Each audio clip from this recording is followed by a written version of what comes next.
Not trying to catch you off guard here, but this could be the perfect opportunity for anyone from our audience to reach out to you if you're currently hiring. So, are you hiring, Jack? Every success has a story. Every breakthrough has a struggle. Every podcast conversation has an opportunity. Behind the Wind podcast, hosted by Anj Castro, powered by Behind the Wind team, podcast management that turns guests into opportunities. Hey everyone, welcome back to another episode of Behind the Wind podcast. I'm your host, Anj Castro, and for today's guest, we have Jack Oujo. Jack, thank you so much for joining me and welcome to the show. It's my pleasure to be on with you today, Ange. Thanks for having me. My pleasure as well to have you. And I am so excited to learn about your business and learn all the things behind your win. So, for my very first question, what do you do as a business owner and what is your business all about? Sure. Our business is Oujo Wealth Strategies, which is a firm of tax-focused wealth management. And it began as a CPA firm, and then we saw an opportunity in wealth management, and the firm ultimately um, became primarily wealth management with a value add of having accounting services for those clients. Thank you. And for doing that kind of business, which is a wealth management firm, am I Yes, getting it right? we do personal financial planning for individuals and businesses, and we focus on estate planning, insurance, investments, income taxes, things along those lines. Okay, thank you. So, doing that business, what is the hardest struggle you experienced? Getting your first client. I mean, we have over $900 million under management right now, but the business started out um, by me doing a tax return, having a disagreement with my wife whether we should spend $400 on a laser printer to see if we can afford it. So it's been people see the success, but it was there's a lot of hard work and a lot of long hours that to giddy up that began everything. Thank you for sharing that. When you mentioned about getting first client, I totally can relate. And I think all business owners out there could totally relate of this kind of struggle. Um, so just to share with you as well, so when I started my freelancing business, it took like how many months? I think almost 2 months before I get my first client. So very common struggle. Now, struggling in getting your very first client when you started, was there ever a point you thought of giving up? I couldn't give up because I mean my background is I'm an ex-professional baseball umpire. Spent 8 years in professional baseball, um, making it to AAA and getting released when I was age 30 with a pregnant wife and no money. So looking at knowing I had a daughter that was about to be born, failure was not an option as far as I was concerned. Giving up was, I think most men, if they're single, don't need a lot, a nice bed, TV, and keep you happy. But with a family about to take place, there was nothing but laser focus on getting to the next level. I was not going to. I wanted my daughter to have the every opportunity to be the best version of herself at that point in time. That was my sole focus. Well, it's really a different reason if the family is, behind why we're doing things. Like, I can totally relate. If you really need to provide for your family, failure and giving up is not really an option. So we really have to continue doing what we need to do. And you need to do Now, it in a moral compass too. You need to be able to do things the right way too. yeah, Without. Go ahead. I'm sorry to interrupt. no, it's okay. Go ahead. So I mean, at the time, what I did, Ange, was my wife and I, and I'd recommend this to anybody that's trying to reinvent themselves. We made a written plan of attack, and it was a long-term plan of about 3 to 5 years to get back on our feet again. And we used math as well. And it's not just enough to have it in writing. We put a scenario using math. What are our income and expenses going to be for the next 5 years? And if our plan is succeeds, we can have some fun. What does the good math look like out into the future? And what I did was I was highly influenced by a book I read by former Chrysler chairman Lee Iacocca. And he said, in order to be successful in business, get as much education as you can and then do something with it. So what I did between the ages of 30 and 34 is I knocked on the door and I got hired by Ernst& Young, okay, EY. And so I'm a 30-year-old former professional baseball umpire that they hired to work in their tax department doing tax returns for rich people. So I started there, and then I passed all four parts of the CPA exam in one sitting. I took the CFP exam. I took securities exams, insurance exams, and I got a master's degree in taxation while working with a baby, and then another baby coming 17 months later. Not knowing, like at that point, I didn't even know wealth management was a job, to be perfectly frank with you. I was just going to get all this freaking education, get as much as I could, and then let's see where the chips fell. So that was initially what I did. And that turned out to be a good move because it gave me the tools to be successful in this profession, if you will. Thank you for sharing about education. I actually noticed these days a lot of people wanted to become a business owner, but they don't want to study. I'm not sure if it's just because of like, young generation, but I just observe, correct me if I'm wrong, but based on what I see, there are a lot of people who wanted to start a business, but they don't want to do the hard work, the learnings, the study. Well, I think people, and I get that because we live in a world of immediate gratification. You know, influencers are making money real quick, and I see young people making money real quick. So there's a knee-jerk reaction to take a shortcut. If people do a slow roll, however, and do put in the investment, there is a huge dividend, and you will be disproportionately rewarded in this country for putting in that work. I remember, my kids came to the office with me on a Saturday morning, and I told them, I want you to look in the parking lot. And what do you see? And I go to the window, tell me what you see. And they go, we don't see anything. What are you talking about? And I go, we're the only idiots working here on Saturday morning. And I go, you're going to see in about 5, 10, or 15 years if daddy was doing the right thing by putting in this extra work. And I said, there's no traffic on the extra mile by putting in extra hours if you do it smart, if you do it in a smart way.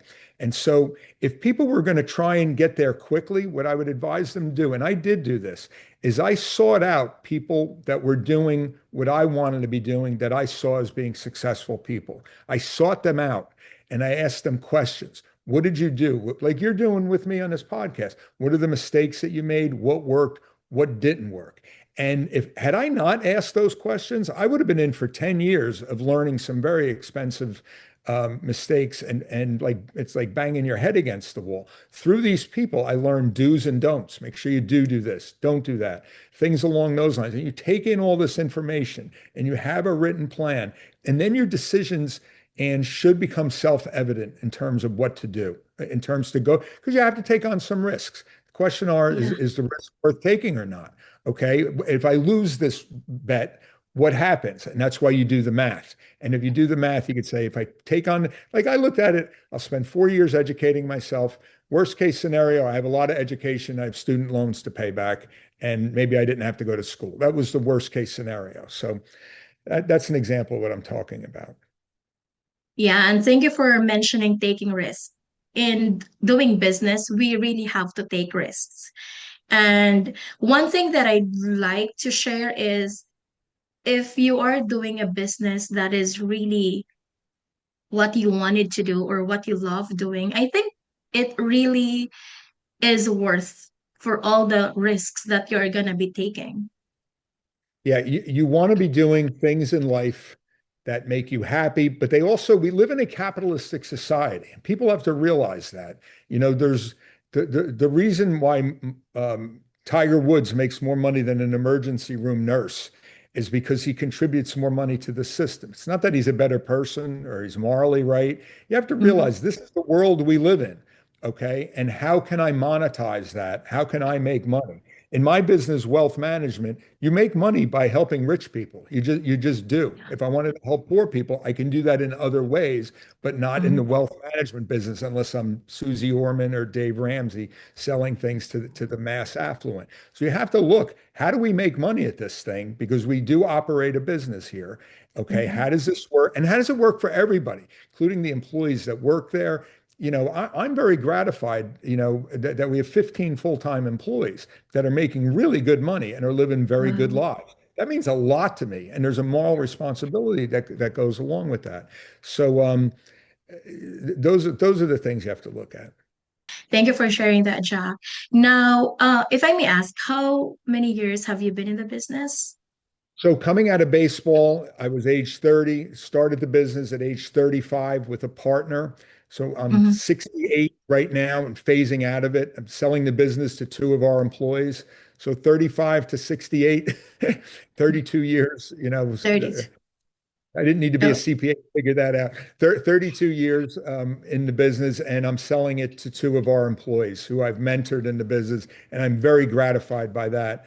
That Jason Gordon and Anthony Sandomierski are taking over on a go forward basis. okay. And in that 32 years of doing the business, would you say you already achieved that certain level of success that you were aiming for in the business?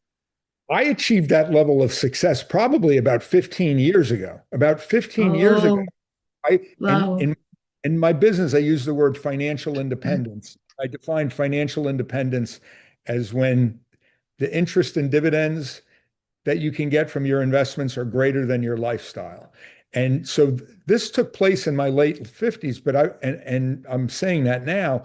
I didn't advertise that to the world at the time, but I was enjoying my business so much that I stayed in it because I loved it. And I felt like I was doing something right. But for the business owner, especially the small business owner, you have to figure out, how do I get out of this thing too? Because when you have a business and you have employees, you're like, all right, I made enough money. Let's shut the door and get the heck out of here. Or is there a moral way to get out of it? And that's why I did it through mentorship. And now that I feel that these people are ready to take over, that's when I could have kept going too, by the way. I just felt a moral obligation that this was the right time to pass the torch, so to speak. My thinking is, in August, I'll be 68. And, I think you start to lose your fastball after a while, so to speak, to use a baseball term. And the two guys taking over are in their late 30s. And, Mhm. they'll be able to take care of our clients for the next 30 years or so. So that was the right thing to do, in my opinion. Okay, now, so you were able to achieve the level of success 15 years ago. If I may ask, what is success to you? How are you going to define success? Well, financial success is what I just said about financial independence. My definition of success would be, number one, when my Lord and Savior says, "Good job, good and faithful servant." That's number one. And then number two is having adult children and grandchildren that still want to hang out and spend time with you and respect and love you. That would be number two. And then number three, in the business world, whatever it is you do, whether you're a teacher, a coach, doctor, lawyer, podcaster, whatever, is that you're respected in your field. Okay. And that, I was a professional baseball umpire, and I have great relationships with the people that I umpired with, and I feel like I was respected by them. And I feel like I had a lot of respect in the business community. That means a lot to me. But that's in third place as far as I'm concerned. Thank you. And from struggling to becoming a winning business owner 15 after 15 years of doing the business, um, was there a very specific process that was like turn things around? That's the best question you've asked without even realizing it, because you mentioned the word that is critical, and that word is process. Anybody in sports will tell you. Nick Saban always talks about, we focused on process. And I Mhm. never focused on, I was the number one advisor in my firm using math for over a decade. And not once did I ever have a meeting with the people in our office and go, we're here to be number one. We had processes for an initial client meeting, an orchestrated event, delivering a financial plan, onboarding a client, client communication. processes for everything. And we were always focused on what is our process. In the beginning, the mistakes that a lot of small business owners make, in my view, is two things. One, they do too much work by themselves and they don't know when to hire the first employee and actually how to do that, which is a step back in your pay. And you need to hire somebody that complements you, if you will. And then number two, because you're doing too much of the work by yourself, not documenting those processes so that when you bring in people, they can be trained in how to do those processes.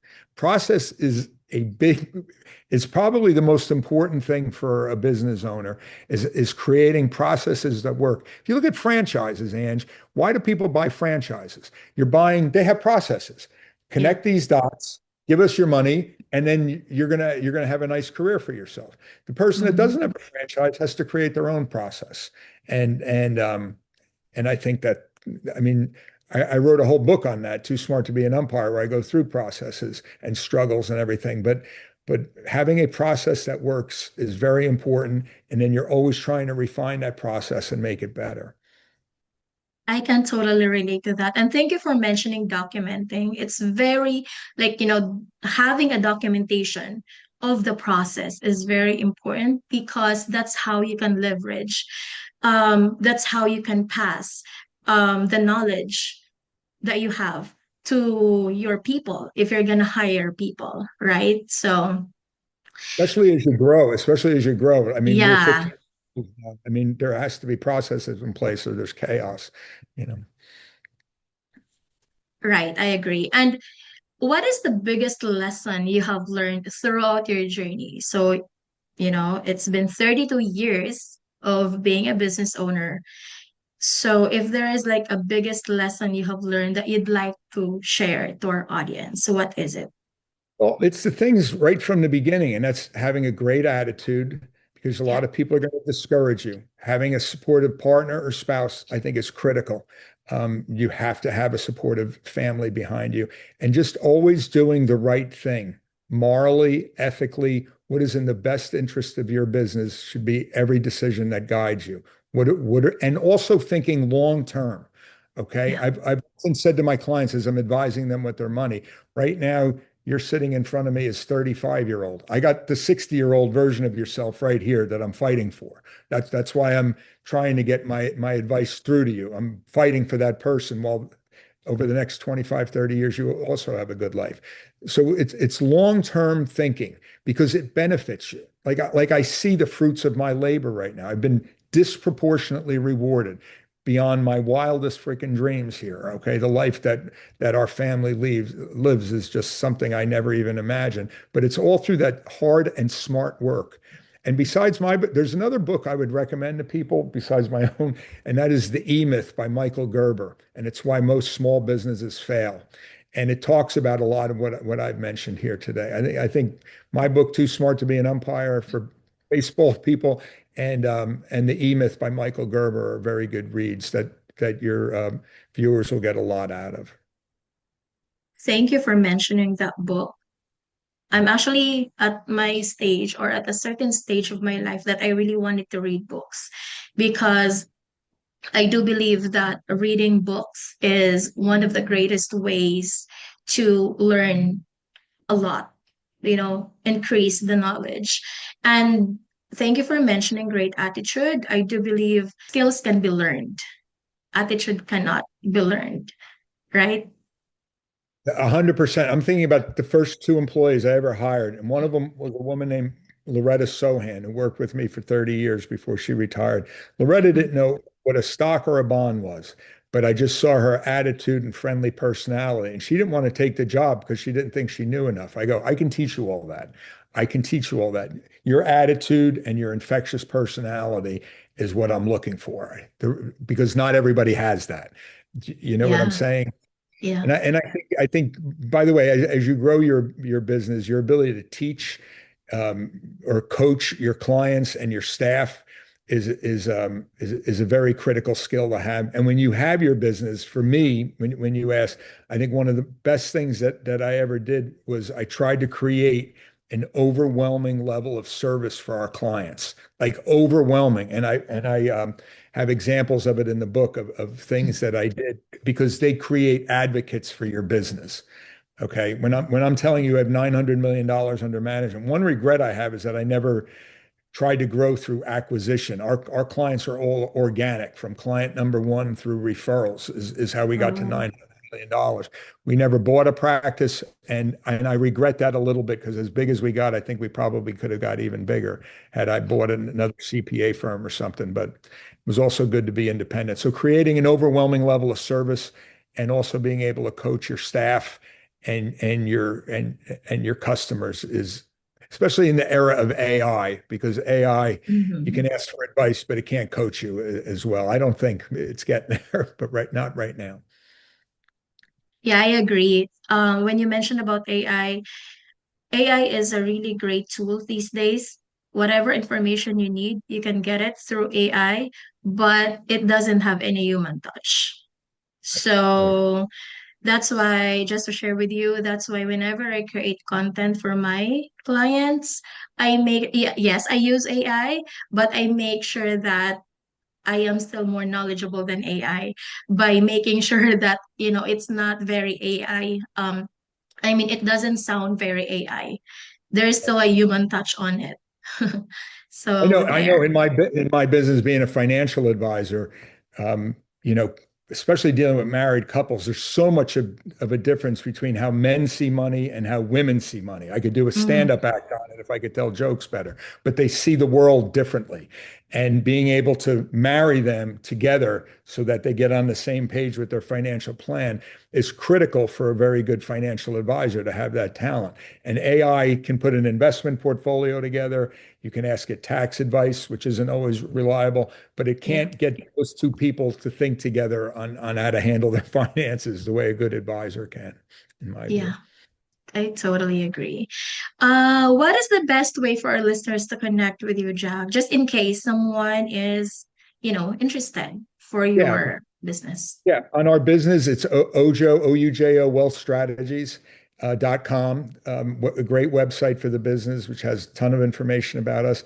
And my book, Too Smart to Be an Umpire, which is now an Amazon top 10 bestseller, too smart to be an umpire.com. People can go on there and get the book. And if they want to get in touch with me, I'm more than happy to help somebody. All right, thank you. For my last question, I mean, I'm not trying to catch you off guard here, but this could be the perfect opportunity for anyone from our audience to reach out to you, if you're currently hiring. So, are you hiring, Jack? They can check with Jason and Anthony in the office. Their bios are on there, and they can check in with them. We are really in a growth mode on our way to Okay. $1 billion of assets under management. So people can check in and ask. There's one guy that works in our office, Mike Redalewski, um, was almost a pest asking for a job for a few years. And I finally sponsored him for the securities exam. And then when we had a job opening, we contacted him, and he ended up getting a CPA and CFP within 2 years, and he's on track for great things. So sometimes, if people in a good way are a pest asking, when the doors will open, and we tend to want people that want to work there. So there may be something. Jason and Anthony are running the show right now. They can ask them, but if something's not available right now, something will be available soon. I'm sure of that. Thank you. It's so great to hear that. So, Jack, thank you so much for the wonderful conversation. I am learning a lot from you. Thank you so much for being on this podcast. And to everyone who's tuning in, thank you so much. I hope you all get inspired, and I will see you in the next episode.